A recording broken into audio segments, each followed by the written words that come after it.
से जुड़ करके अंधकार दूर कर प्रकाश से, और उसके लिए आपको किसी पूर्व सदगुरु की आवश्यकता होगी। तो वो भाग्यशाली हैं जिन्हें गुरु चरणों में बैठने का सौभाग्य मिला, और जिन्हें भी नहीं मिला उनके पास ये अवसर है कि वो अपने गुरु के चरणों में बैठ करके इस रास्ते को सीख ले, इस रास्ते को प्राप्त कर ले, इस पर आचरण करने वाले। महाराज जी का भी साथ बनाया। एक बार एक छोटा सा बच्चा आया महाराज जी के पास, कहने लगा महाराज जी मुझे नाम दीजिए, दीक्षा दीजिए। तो महाराज जी कहने लगे कि तुम तो बहुत छोटे हो, तुम्हें गुरु नाम क्यों चाहिए, तुम इतने छोटे हो, तुम्हें थोड़ा रुकना चाहिए। तो वो उस लड़के ने एक कहानी सुनाई। कहने लगा मैं कल रात अपने माता पिता के साथ खाने पर बैठा था, मैंने देखा चूल्हा जल रहा है, उसमें जो है मोटी लकड़ी और छोटी लकड़ी दोनों जलाई जाती है। छोटी लकड़ी जल्दी जल गई, मोटी लकड़ी धीरे धीरे आराम से जली। तो मेरे मन में बड़ा डर बैठ गया कि हम छोटे छोटे बच्चे हैं, अगर हम पे समस्या आई, तकलीफ आई, परेशानी आई तो हमें सबसे पहले दुख होगा।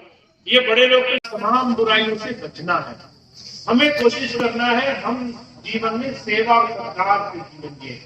हमें ये कोशिश करनी है कि हम अपने घर में पहले अपने घर के सभी सदस्यों को प्रेम भाव और सत्कार से रखना शुरू करें।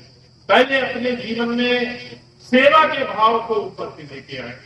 जितना ज्यादा हम अपने जीवन को, अपने बाहरी जीवन को, अपने सांसारिक जीवन को किसी संत, किसी महापुरुष की दया के अनुरूप बनाते हैं, उतना ज्यादा हमें उसकी दया में दिखाई देती है।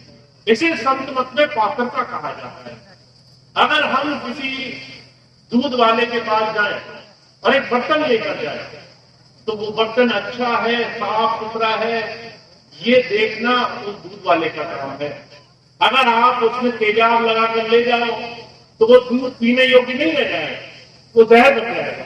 बुजुर्ग कहा करते थे ऐसे ही हमारा बर्तन, हमारा जीवन, हमारा ये बाहरी जीवन अच्छा रहे, इस जीवन में हम अच्छे कर्म करने लगे, हम सेवा करने लगे, हम जीवन को उस परमात्मा की देन समझ करके इसे सच्चे और अच्छे काम में लगाने लगे, ऐसा विवेक देने के लिए संत आते हैं।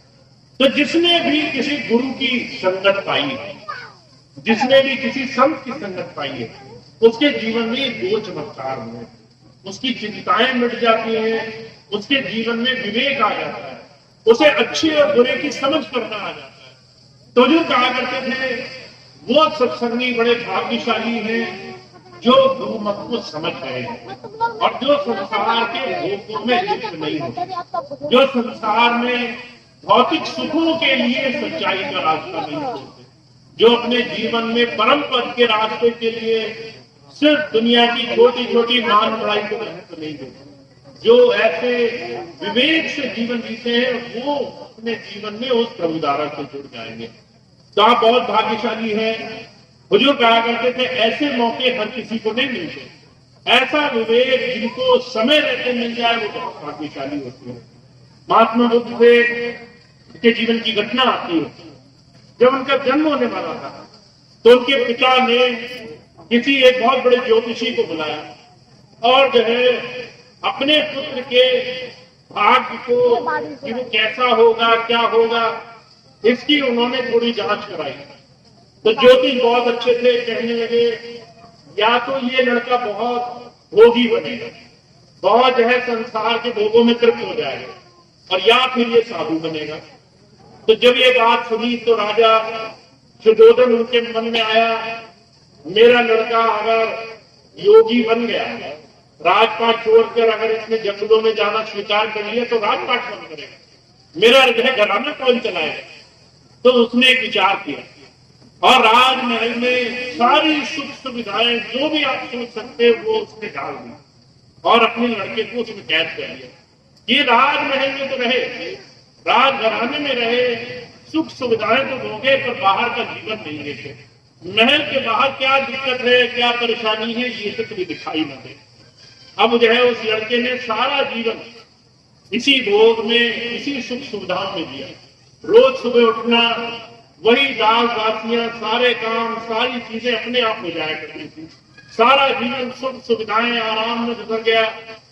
एक दिन जो राजा का लड़का था, जब सिद्धार्थ उसके मन में ख्याल आया, 4 महल, ये राजमहल की दीवारों के पार क्या है, मैं ये देखना चाहता हूं। रात को चोरी छुपे वो निकला, बाहर जाकर देखा तो बड़ी गरीबी थी, लोग परेशान थे, दुखी थे, दुख में लोग बड़े त्रस्त थे। ये देख करके राजा की लड़की को बहुत दुख हुआ कि लोग इतने दुखी हैं, इतने गरीब हैं, खाने को नहीं है, ऐसा भी कुछ होता है क्या? मैं इतने सुख में रहा हूं और मैं कभी जान ही नहीं पाया कि संसार में किसी को गरीबी, दरिद्रता भी आ सकती है। मन में विचार करता हुआ वापस आ गया। अगले दिन गया, देखा एक बीमार आदमी, जिसको जो है शरीर में ताकत नहीं, खांसी से हाल बुरा, तबीयत खराब, बहुत बुरी स्थिति में। बीमार को देख करके अशोक सिद्धार्थ को फिर से मन में ख्याल आया कि जो है ये शरीर बीमार भी होता है। हमसे भी ये सोचते हैं हमारा शरीर है हमेशा बना रहेगा, पर इसमें गरीबी भी आती है, इसमें बीमारी भी आती है। तीसरे दिन जब बाहर गए तो एक मरे हुए आदमी को देखा। 4 कांधे पर लोग ले जा रहे थे। राजा के लड़के की आंख खुल गई, कहने लगे ये शरीर हमारा है नहीं, जिस शरीर को हम अपना मान करके भूल में है, ना ये स्वस्थ है, ना ये हमेशा एक जैसे रहने वाला है और ना आखिर में साथ निभाएगा। एक ना एक दिन ये शरीर भी छूटेगा। तो फिर मैं शरीर की लालसा में क्यों बैठा हूं? इस शरीर से मेरा कब तक नाता है? 20 बरस, 100 बरस और कितना? और उनके मन में विवेक आया कि मुझे वो रास्ता ढूंढना चाहिए जो हमेशा मेरे साथ है। तो जो कहा करते थे, संत आते हैं यही मार्ग सिखाने के लिए कि शरीर को हमेशा आप भोग नहीं पाएंगे। हमारे से पहले लोग नहीं भोग पाए, हमारे माता पिता, हमारे दादा, हमारे परदादा, हमारे और पूर्वज जो आए संसार में वो चले गए, तो फिर हमें भी संसार में हमेशा रहना नहीं है। इसीलिए वो चीज ढूंढिए जो हमेशा साथ रहे। तो इसलिए जब जब संत आते हैं वो कहते हैं सारे संसार की वस्तुएं सिर्फ तब तक है जब तक शरीर है, और इस शरीर रहते आपको उस गुरु नाम से जुड़ना है।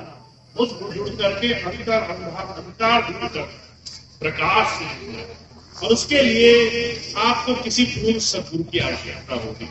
तो वो भाग्यशाली हैं जिन्हें गुरु चरणों में बैठने का सौभाग्य मिला है, और जिन्हें भी नहीं मिला उनके पास ये अवसर है कि वो अपने गुरु के चरणों में बैठ करके इस रास्ते को सीख ले, इस रास्ते को प्राप्त कर ले, इस पर आचरण करने वाले हैं। महाराज जी का मिसाल करना है। एक बार एक छोटा सा बच्चा आया महाराज जी के पास, कहने लगा महाराज जी मुझे नाम दीजिए, दीक्षा दीजिए। तो महाराज जी कहने लगे कि तुम तो बहुत छोटे हो, तुम्हें गुरु नाम क्यों चाहिए? तुम इतने छोटे हो, तुम्हें थोड़ा रुकना चाहिए। तो वो उस लड़के ने एक कहानी सुनाई। कहने लगा मैं कल रात अपने माता पिता के साथ खाने पर बैठा था, मैंने देखा चूल्हा जल रहा है, उसमें जो है मोटी लकड़ी और छोटी लकड़ी दोनों जलाई जा रही है। छोटी लकड़ी जल्दी जल गई, मोटी लकड़ी धीरे धीरे आराम से जली। तो मेरे मन में बड़ा डर बैठ गया कि हम छोटे छोटे बच्चे हैं, अगर हम पे समस्या आई, तकलीफ आई, परेशानी आई तो हमें सबसे पहले दुख होगा। ये बड़े लोग तो जेल ले जाएंगे, बड़े जितने भी हैं ये तो आराम से दुख काट लेंगे, हमारा क्या होगा? हमें सबसे पहले रास्ता चाहिए जिससे हमारा जीवन सही दिशा में लगे। महाराज जी ने बात सुनी, बहुत खुश हुए, कहने लगे जिस रास्ते को समझने में लोगों को बरसों लग जाते हैं, इस छोटे से अबोध बालकों को समझने में सिर्फ जरा सी देर लगी। इस संसार में दुखों से छुड़ाने वाली शक्ति सिर्फ तुम्हारे अंदर, और वो तुम्हारे अंदर जिस दिन प्रकट हो गई उस दिन संसार की कोई भी तकलीफ तुम्हें सता नहीं सकती, कोई भी समस्या तुम्हें परेशान नहीं कर सकती। तुम जिस दिन उस प्रभु धारा से जुड़ गए, जिस दिन अंदर उस प्रभु धारा से तुम्हारा सच्चा नाता जुड़ गया, उस दिन संसार में तुम्हें कोई दुख नहीं दे सकता। तो हुजूर कहा करते थे वो भाग्यशाली है जो नाम धारा से जुड़े हैं, और वो जो पहली बार आए, जिन्हें इस बात की थोड़ी सी अच्छी, थोड़ी सुध आई, थोड़ी खबर आई, उनके लिए अच्छा मौका है महाराज से जुड़ जाए, नाम से जुड़ करके जीवन में थोड़ा थोड़ा समय उस मालिक को, उस प्रभु को याद करने में गुजारें। संसार के सारे काम करें पर साथ साथ उस प्रभु के बारे में उसकी याद में रहे। तो ये रास्ता जिन्हें मिला है वो भाग्यशाली है, जिन्हें नहीं मिला उनके लिए मौका है कि वो इस रास्ते को सीखें, इसको जाने, इससे अपना जीवन सफल बनाए ताकि जीवन में बहुत बहुत लाभ उन्हें। तो ये इतनी सी बात थी स्वामी जी महाराज की जो मैंने आज आपकी सेवा में रखी। अब आप इसका बहुत लाभ उठा सकते हैं, आचरण में लाभ करके। जितना आपने सुनना था वो इतना है, अब इससे आगे जो जानना है वो अभ्यास है। कैसे आप इस चीज को जान सकते हैं, कैसे आप इस चीज में समय लगा सकते हैं। तो उस रास्ते को अगर आप सीखना चाहें तो आप उस नाम धारा से, नाम दीक्षा से जुड़ सकते हैं। तो इतनी बात थी स्वामी जी की जो आज मैंने आपकी सेवा में रखी। इतनी बात की इतनी बात समाप्त करता हूँ। आज का सत्संग कार्यक्रम समाप्त होगा। आप सभी भाई बहनों का बहुत बहुत धन्यवाद है। आज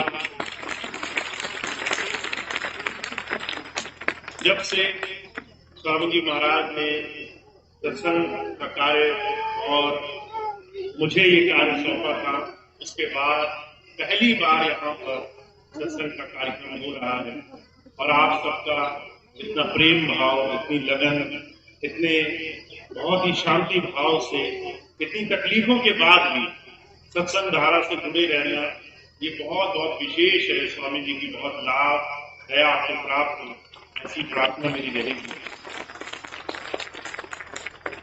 अब आज का ये कार्यक्रम समाप्त होगा एक प्रार्थना के साथ। एक प्रार्थना सब भाई बहन करेंगे, उसके बाद आज का कार्यक्रम समाप्त होगा।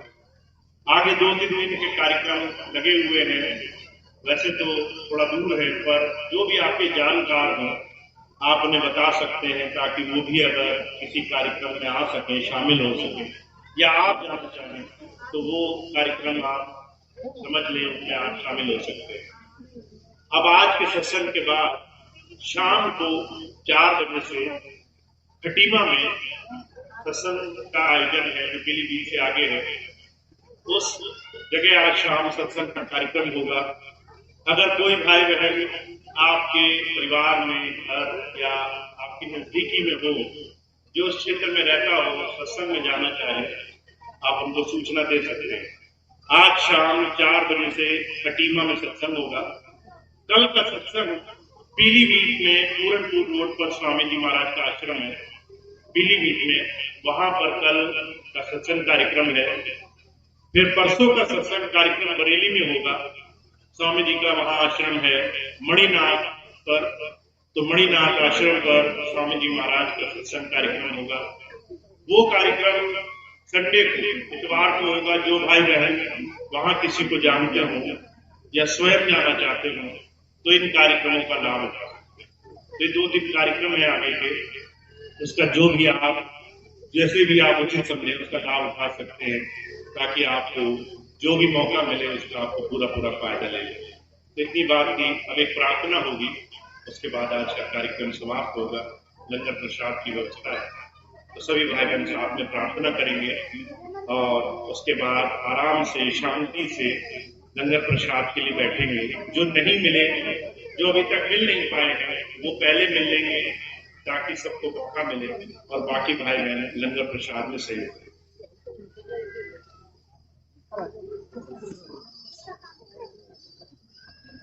सभी सदगुरु की प्यारी साथ संगत को मेरा कोट प्रणाम है। सभी लोग इसका खूब लाभ उठाएं।